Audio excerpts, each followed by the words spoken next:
versículo y el 7, perdón, y el 8.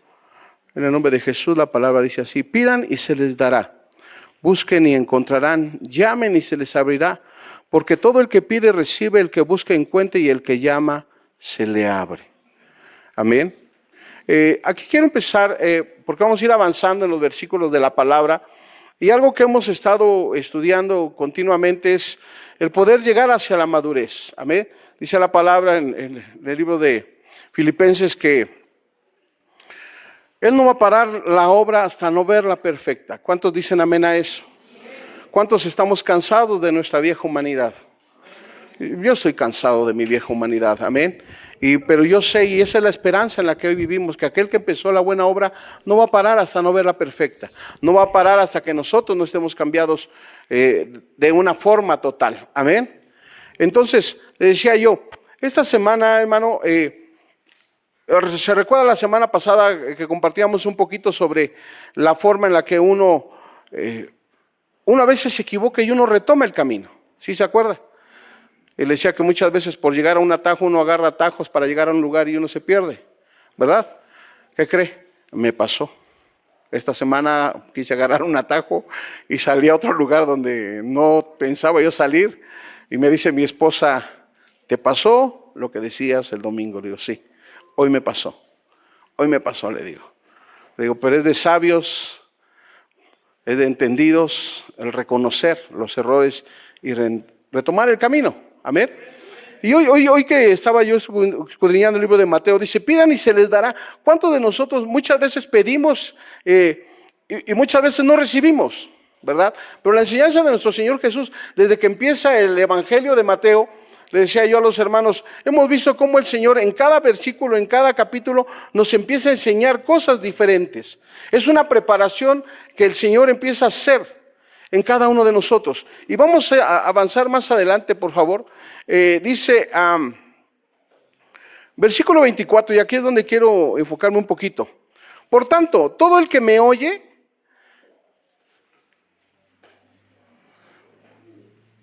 estas palabras y las pone en práctica, es como un hombre prudente que construyó su casa sobre la roca. Y aquí es donde decía yo quiero enfocar un poquito. Amén, porque la escritura nos llama a eso. Algo que Jesús habla en este capítulo, decía yo a mi esposa, me impresiona porque dice: todo el que me oye. ¿Quién está diciendo eso? Cristo. Todo el que me oye. Ok, la semana pasada veíamos que está la voz del hombre, está la voz de Cristo, está la voz del enemigo. Pero aquí la palabra del Señor nos enseña: todo el que me oye. Ok, entonces está hablando de que pongamos atención en la palabra. Amén. Y muchas veces pensamos o estamos buscando escuchar una voz que se escuche en nuestra cabeza, en nuestro corazón, pero muchas veces no volteamos a la palabra. Según de Timoteo 3:16 nos dice que la palabra es inspirada por Dios. Entonces esta es una de las formas en las cuales nosotros nos damos cuenta que el Señor nos puede hablar, pero muchas veces no leemos la palabra. Algo que nos hemos estado dando cuenta durante todo este proceso, durante todos estos años, hermano, es que hemos sido cristianos que no hemos madurado. Y lo digo por mí, no lo digo por nadie, por mí. Porque me doy cuenta, hermano, que lejos de comer, como lo dice el libro de Hebreos, lejos de ser ya mayores, sigo siendo un niño. Sigo siendo un niño por mi manera de actuar, por mi manera de pensar, por mi manera de conducirme. Y muchas veces no nos hemos dado cuenta que la palabra nos muestra el carácter de Dios, pero es por medio de su palabra.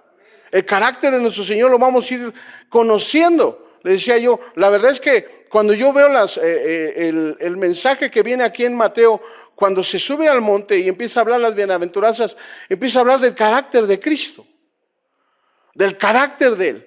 Entonces Él viene y nos deja una enseñanza aquí en el capítulo 24, dice: por tanto, todo el que me oye. Qué importante, hermanos, que nosotros pongamos nuestro oído a la voz del Señor, no hasta nuestra propia voz. Muchas veces nosotros nos escuchamos a nosotros mismos y nosotros nos guiamos, como lo dice el libro de Proverbios, nos guiamos por nuestros propios conceptos, por nuestros propios pensamientos, por lo que yo creo. Y creo que muchos de nosotros hemos vivido nuestra vida en esto. Amén. Cuando el Señor viene a predicar, le decía yo la semana pasada, viene el primer mensaje de Juan, y aparte de los profetas, era arrepiéntanse, le decía yo, era retomar el buen camino. Después viene Jesús y dice, arrepiéntanse, porque el reino de Dios se ha acercado. Después los primeros apóstoles o los discípulos empiezan sus predicaciones, arrepiéntanse. Capítulo 2 de Hechos. Y más adelante viene el mensaje de Pedro, arrepiéntanse. Y por último viene Juan el Bautista, Pablo, ¿y cuál es su mensaje? Que nos arrepintamos. Y yo le decía a mi esposa, qué tremendo, hermano, porque el día martes nos dimos cuenta, hermano, le decía yo, el pueblo de Israel, cómo fue sacado, fue liberado, fue tomado de una esclavitud del mundo, que es figura del mundo, de una esclavitud de un gobierno, es sacado hacia un desierto. La tierra prometida estaba cerca, estaba 7, 9 días, no recuerdo bien. De 11 a 14 días, gracias. Pero tuvieron que dar 40 años caminando, dando las vueltas. ¿Por qué? Porque era un pueblo desobediente, era un pueblo testarudo, un pueblo que había endurecido su corazón. Y eso es lo que peor que nos puede pasar a nosotros como hijos de Dios, que seamos hombres y mujeres, que nuestro corazón se endurezca. Porque lejos de ver el caminar, hermano, nosotros vemos los defectos. Vemos lo que Dios no hace, no vemos lo que Dios está haciendo. Le decía yo, este martes que compartíamos nos dimos cuenta cómo fue sacado el pueblo, vio milagros, le decía yo, desde que los iban tras de ellos, ve una columna de fuego que iba delante de ellos alumbrándolos, ve, se pone atrás y hace una distancia entre el enemigo y el pueblo del Señor. Después había una nube que los protegía del sol. Después tuvieron sed y el Señor les dio de una peña, les dio agua. Amén. Por cierto, las peñas son muy contadas en el mundo. Pero de esa peña, hermano, brotó agua. Pidieron pan, les dieron pan. Pidieron carne, les dieron carne.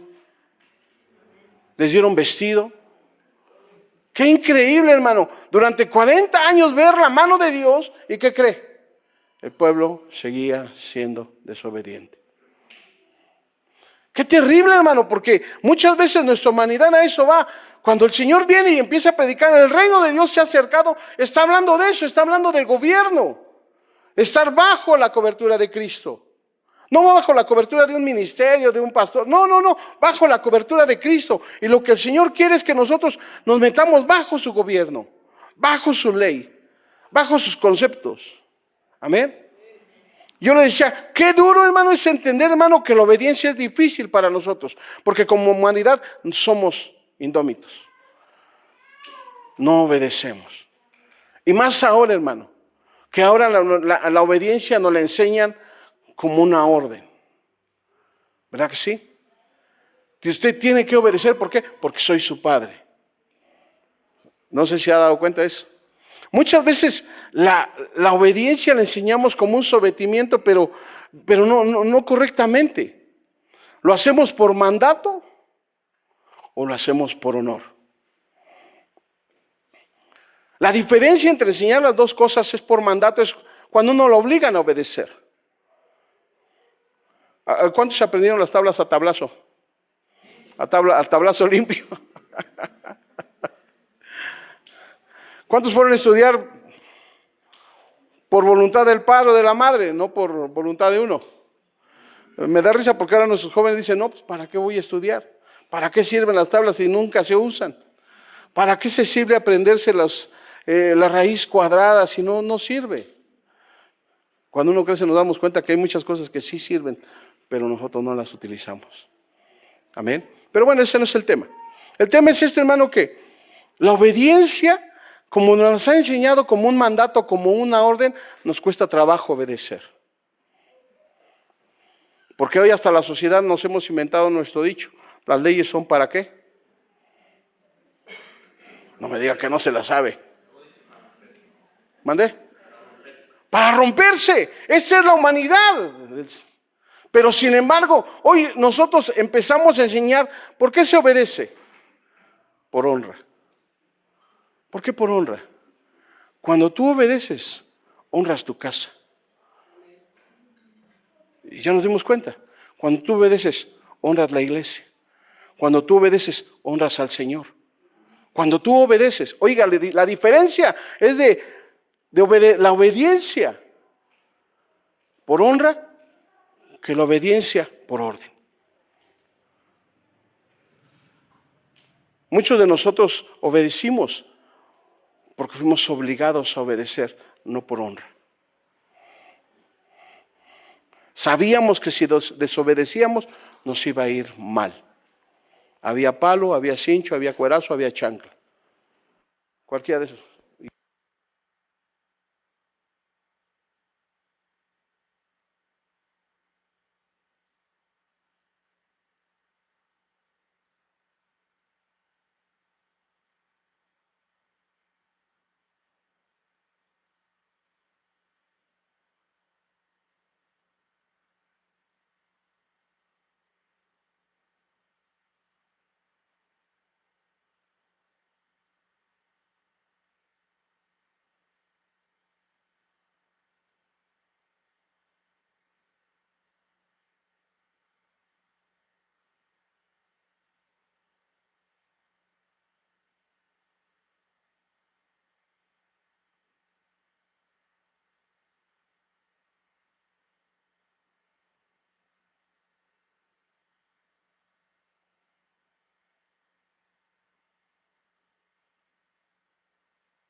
Cambiar nuestra manera de actuar.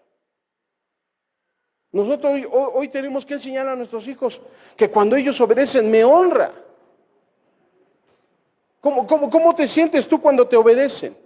Por ejemplo, aquí mis hermanas que tienen, tus nenas, ¿cómo te sientes cuando te obedecen tus hijas? Bien, porque dices, creo que estoy haciendo un buen trabajo. Pero te obedecen ¿por qué? ¿Por miedo o por honrarte? Puede haber las dos cosas. Muchas veces por temor.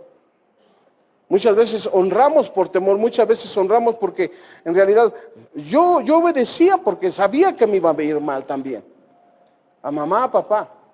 Cuando mire, nos costaba trabajo ir al molino, nos levantaba temprano. Sí, había esa voluntad que, hijos, ya levántense, váyanse al molino. Y nosotros nos levantábamos contentos, sonrientes. Aleluya, vámonos al molino. No, nada más cuando se oía el jalar de cobijas y el cuerazo, hermano. Y nos levantábamos, pero rápido y de volada y de buen modo. Al molino a cargar, primero fue en nuestra bicicleta, después en un diablito, y ya después, primero en el hombro, en el diablito y después en bicicleta. Ya más modernos al molino. Porque nuestra obediencia era por orden, no por honrar. Y hoy usted me pregunta y yo digo, creo que hoy tengo que enseñar a que cuando la gente obedece, honra a Dios y también de paso, me siento honrado yo.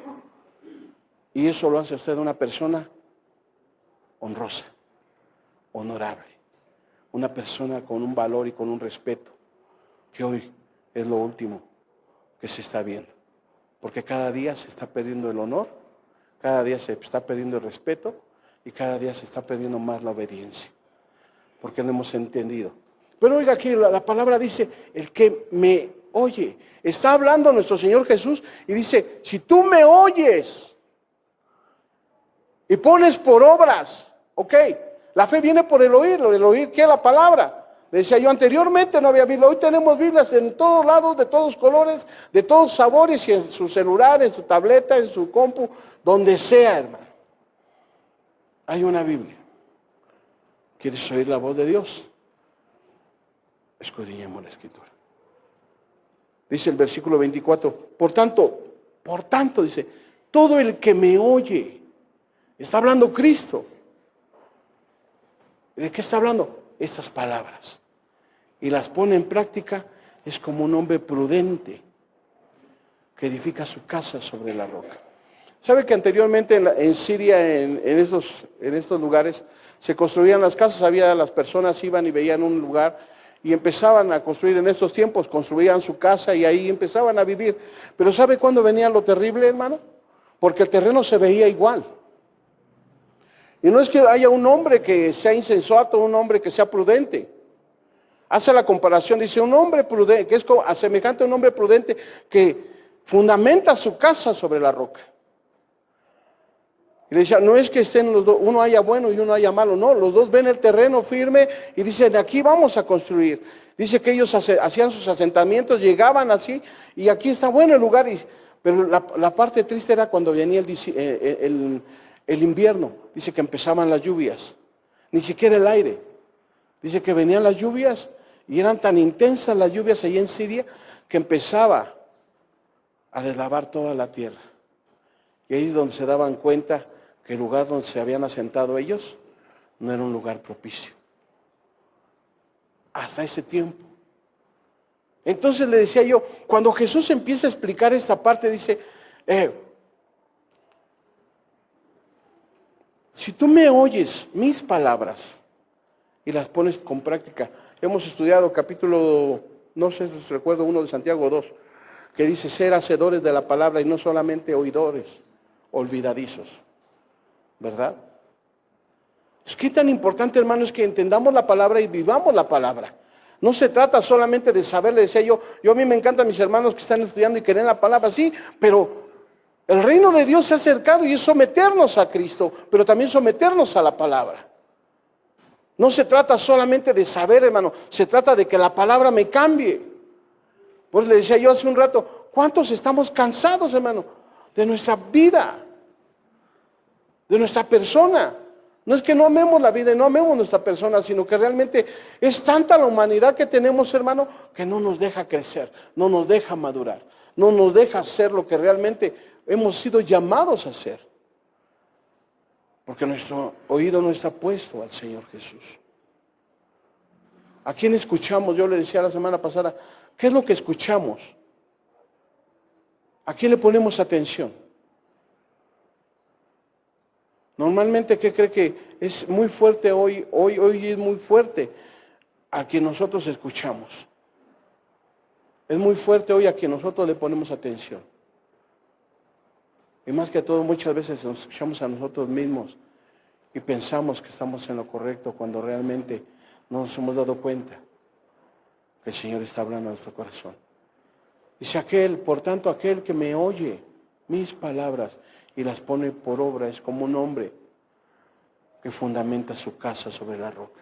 Y muchas veces pensamos que está hablando de la familia, no, pero está hablando en forma particular en cada uno de nosotros. ¿Dónde estamos fundamentados?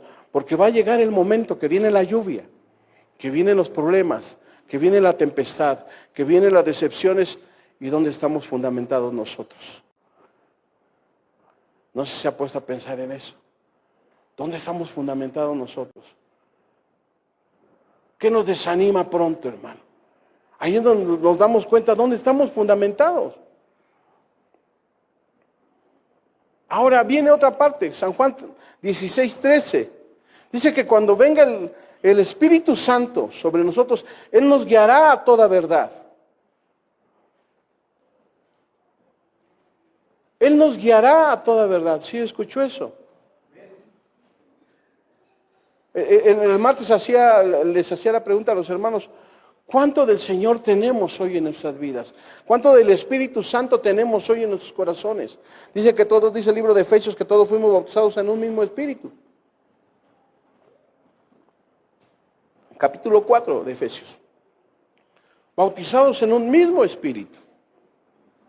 Amén. Pero oiga esto.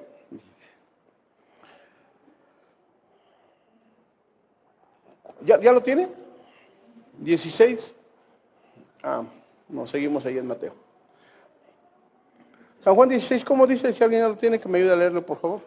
Pero cuando venga el Espíritu de verdad, Él os guiará a toda verdad, porque no hablará por su propia cuenta, sino que hablará todo lo que oiga, y les hará saber las cosas que habrán de venir. Amén. Cuando venga el Espíritu de verdad, ¿hablará de quién? No de nosotros mismos, hablará de Él sobre nosotros y nos guiará a toda verdad. Muchos de nosotros estamos esperando que la gente nos hable la verdad cuando realmente Él nos tiene que guiar a toda verdad. Él nos tiene que guiar a ese caminar. El Espíritu Santo. ¿Y qué es el Espíritu Santo? Jesús dijo, es necesario que yo me vaya para que venga el Espíritu y sea su ayudador, el Paracletos. Amén. sea su sustentador, hermano. Pero nosotros tenemos que darnos cuenta cuánto estamos dejando que Él desarrolle sobre nosotros. Él es nuestro ayudador. Él es nuestro consolador en medio de los tiempos de aflicción. Amén. Pero ¿qué es lo que no nos permite caminar? Romanos capítulo 6, por favor.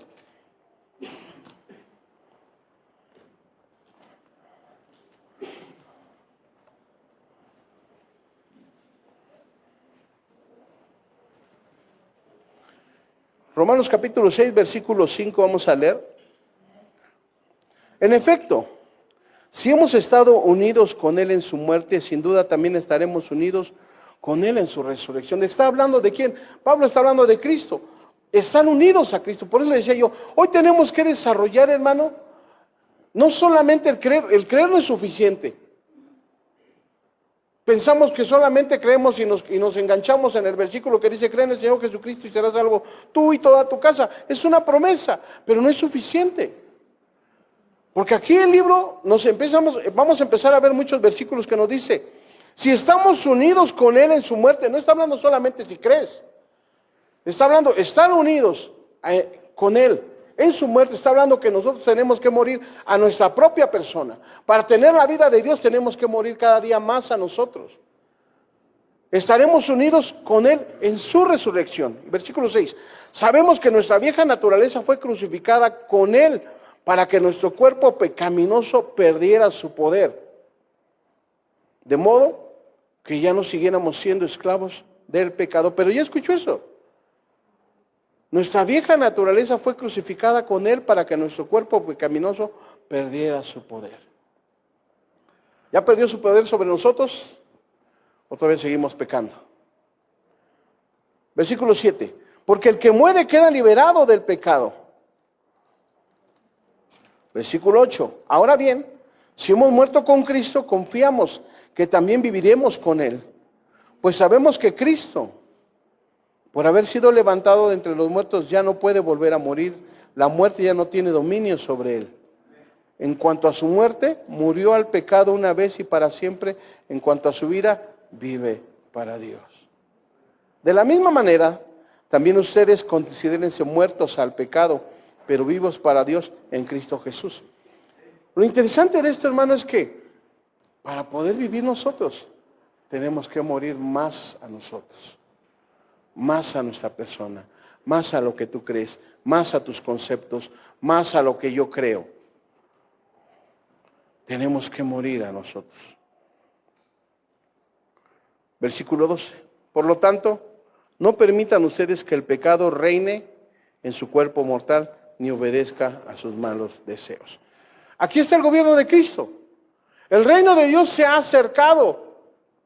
Es someternos. Y aquí estamos viendo, hermano, en el versículo, que por favor no permitamos nosotros que el pecado reine sobre nuestro cuerpo mortal. Nosotros tenemos la opción de someternos al reino de Cristo o someternos a nuestro propio pecado.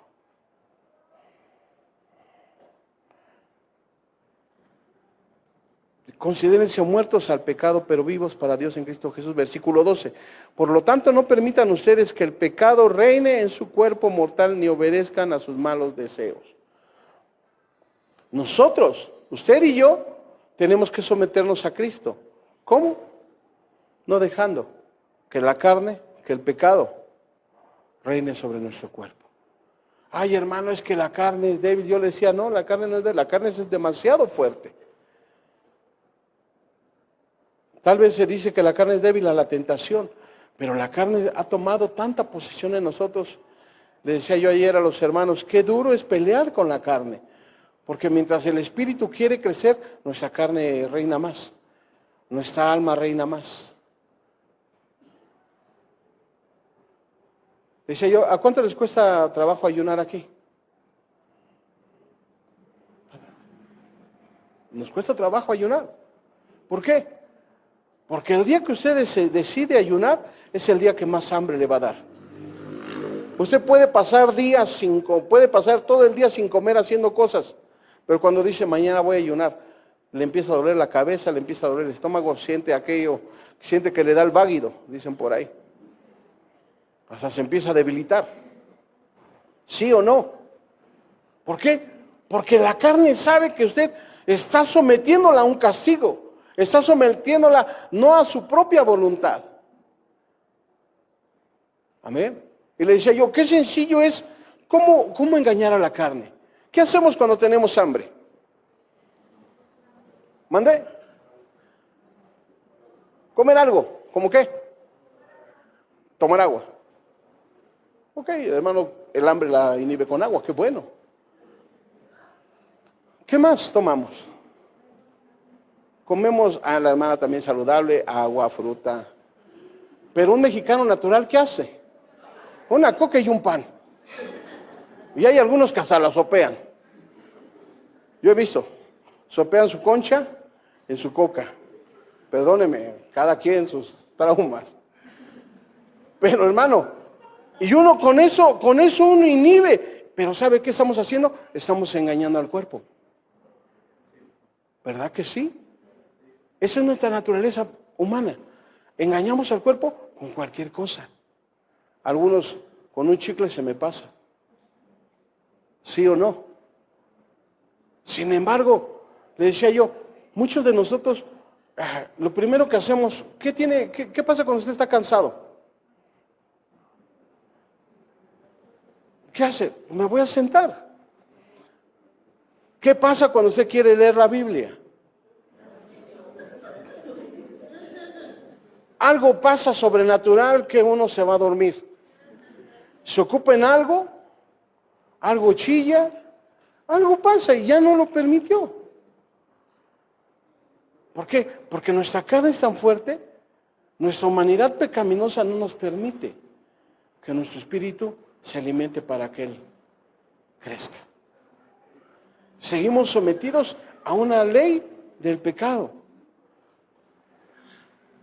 Leo el 12 otra vez. Por tanto, no permitan ustedes que el pecado reine en su cuerpo mortal, ni obedezcan a sus malos deseos.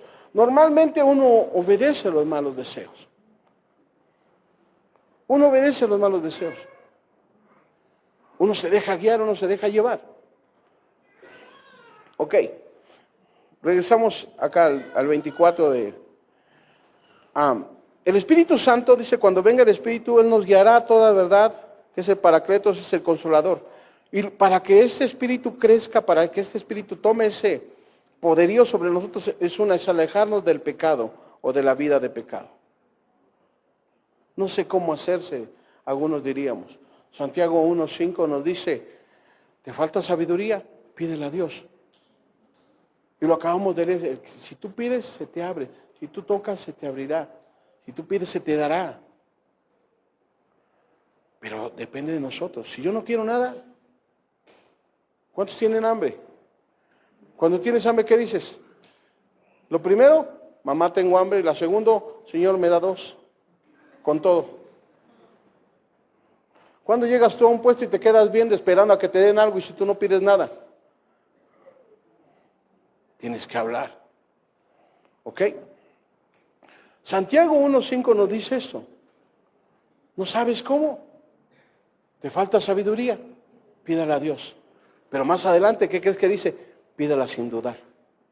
Porque Dios no le puede dar nada bueno a alguien de doble ánimo, a alguien que duda. Pida con fe, pida confiando. Amén. Ok. Luego Mateo capítulo 7, una vez más. Sigamos en Mateo 7. La verdad es que nos ha dejado una enseñanza. Bueno, yo que lo estoy leyendo una vez más. Wow, hermano.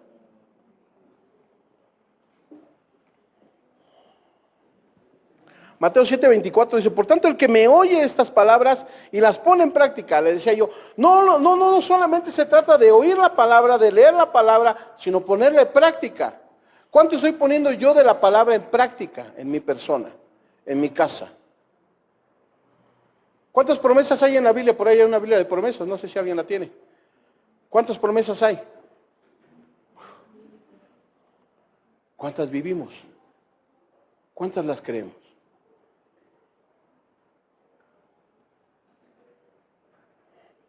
Ponerla en práctica.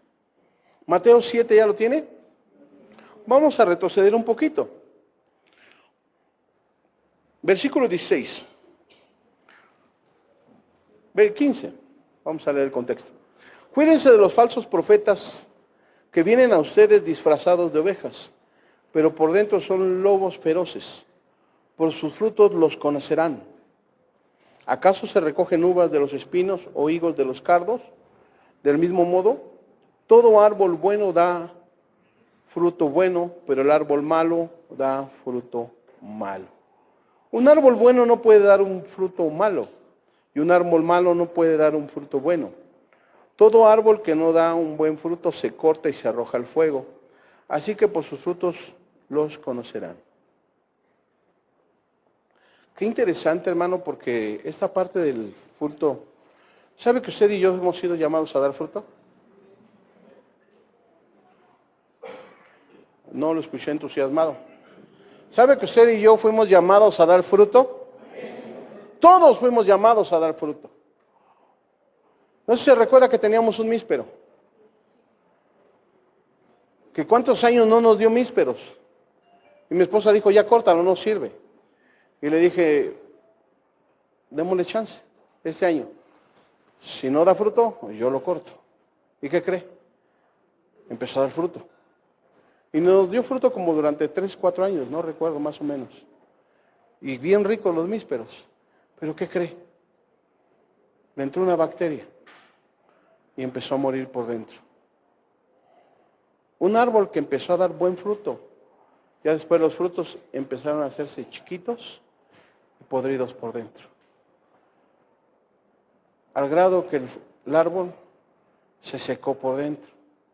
Yo quise podarlo, le quise echarle, le eché de todo, hermano. Hasta agua bendita traje y le eché. No es cierto. Le cuidé, porque no quería, era un buen fruto, era un buen árbol. Pero algo había entrado por dentro que lo había echado ya a perder. Ya consulté a los profesionales de las plantas y me dijeron, ese árbol ya está muerto.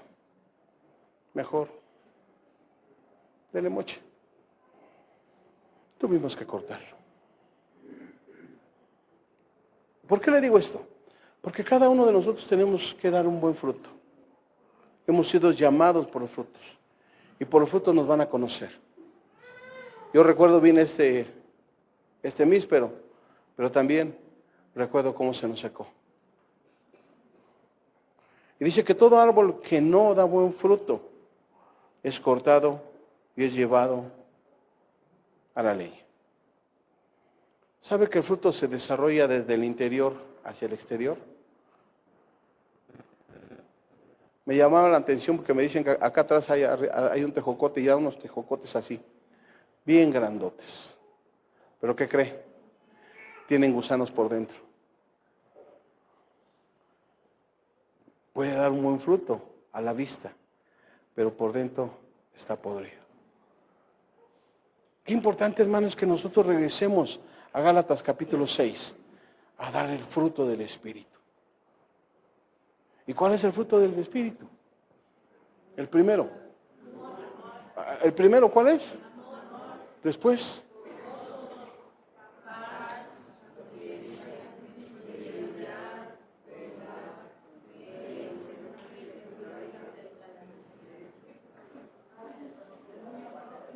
Ok, ya la letanía se perdió completamente. Pero oiga, empieza por un fruto. Ahora, el examen es este. ¿Cuántos tenemos? Me decía un hermano, ¿se puede tener aunque sea uno? Hermano, no se trata de cuánto se pueda tener, es cuánto el Señor está desarrollando en nosotros. ¿Cuánto el Señor está desarrollando en nosotros? Hemos sido llamados, dice que por nuestros frutos nos van a conocer. Claro, hermano.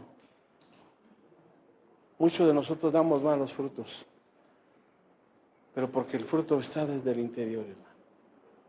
El Señor Jesús más adelante nos dice, si tú me oyes y pones en práctica estas palabras, vas a ser como un hombre semejante que sabe dónde fundamentó su persona, su vida, su casa, su fe. Yo recuerdo mucho cuando murió el doctor Ríos Paredes. No estaba yo aquí, estaba yo en San Luis Potosí con mi esposa y muchos de nosotros fundamentamos nuestra vida en el doctor, en el apóstol de la misión. Y muchos dijimos, ¿qué vamos a hacer si ya murió? Fundamentando nuestro pensamiento, nuestra vida, nuestro corazón en una persona, cuando nuestro fundamento es Cristo. Amén. No, él recibe un lugar especial por todo lo que hizo, por todo el trabajo, pero nuestra fe tiene que estar fundamentada en Cristo, no en una persona, no en un ministerio. Tiene que estar fundamentada en Cristo. Y ese fruto tengo que empezarlo a desarrollar dentro de mí. Amén. ¿Cómo? Sometiéndome a la palabra, metiéndome bajo el reino, porque el reino de Dios se ha acercado a todos nosotros. Someternos a la palabra, someternos al reino de Cristo. Amén. Dice aquí, el fruto se desarrolla del interior al exterior. Por tanto, en que me oye estas palabras y las pone en práctica, escucha la voz de Cristo. ¿Quién la practica? Eso nos indica, hermano, cuando nos dice que vamos a ser semejante a dos hombres. Pues le decía yo, no piense que eran dos hombres diferentes, no. Los dos fundamentaron, pero depende de dónde estamos fundamentando nosotros. Yo creo mucho en eso, en aquellos que no saben y que dicen, bueno, nosotros vemos los lugares para fundamentar una casa, para construir, decimos, con eso no hace falta. Sin embargo, los expertos dicen que tenemos que escarbar de cierta manera hasta llegar a un cierto límite. No importa cuánto tengamos que excavar si queremos que esa construcción esté bien fundamentada. ¿Me equivoco? Aquellos mis maestros de la construcción. O puede fundamentar uno encima. Ahí se va a ver la durabilidad, ¿verdad? ¿Cuánto dura una casa ahí? Sin embargo, la palabra nos lleva a esto. Escuchar la voz de Cristo nos lleva a que vayamos más a fondo para fundamentarnos primero nosotros. Hasta tierra firme, hasta un piso firme donde ya no se suma, donde ya no se deslava, donde ya no. A eso me refiero hoy, que cada uno de nosotros hoy tenemos que fundamentarnos. Ir más a fondo, ir más a fondo. Antes de llevar a nuestra casa, antes de llevar a las personas, por favor, usted y yo tenemos que ir más a fondo para fundamentar nuestra fe. Fundamentar dónde estamos parados. Para que cuando vengan las pruebas, cuando venga la lluvia, cuando venga el granizo, estemos bien parados. Porque las pruebas van a venir, hermano. La dificultad va a venir, la enfermedad va a venir, la decepción va a venir. ¿En dónde estamos fundamentados? Ahí es donde viene la verdadera prueba. Por eso cuando yo leía, el que me oye, Cristo nos está diciendo, escúchame, escucha mis palabras, pero también practícalas, ponlas por obra, para que sepas dónde estás fundamentado. Muchos de nosotros, le decía yo, no basta solamente con ser creyentes. Creer, creo que todos creemos.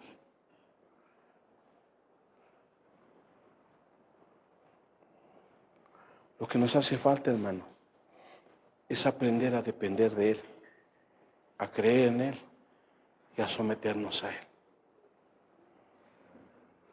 Que pase lo que pase, hermano, nosotros vamos a seguir fundamentados. Va a llegar la enfermedad, hermano. Y nosotros podemos orar, hermano, y orar, y orar, y orar. Y si Dios no te quita la enfermedad, ¿Dios deja de ser bueno? No. Un mismo Pablo, hermano. Ese es uno de los ejemplos más grandes, Pablo. 3 veces te he pedido, Señor. ¿Y qué le dije al Señor? Bástate de mi gracia. ¿Y qué es gracia? Algo que no debemos de tener nosotros. ¿Qué es misericordia? Que Dios no nos ha dado lo que realmente merecemos. Eso es misericordia. Y Jesús nos enseña una cosa: aprendan de mí, que soy manso y humilde. ¿Cómo dice? Aprendan. No dice aprende del hermano, aprenda de la hermana, aprende del pastor, no, aprendan de mí. La enseñanza es Cristo, es directa con nosotros como iglesia. Aprendamos de Él, que Él es manso y humilde, que en todo tiempo Él nos sigue enseñando. En el transcurso que vamos leyendo el libro de Mateo, hoy de veras, hoy es recordar todo lo que el Señor caminó sobre nosotros. ¿Y sabe qué hacía? Oye, escucha, ora, aprende. Jesús, en el caminar de los capítulos de Mateo, nos enseña eso: aprendan de mí.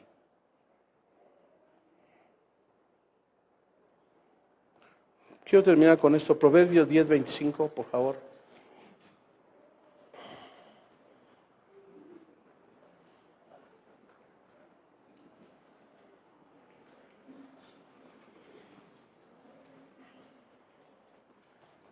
Proverbios 10:25. Pasa el huracán y el malvado desaparece, pero el justo permanece para siempre.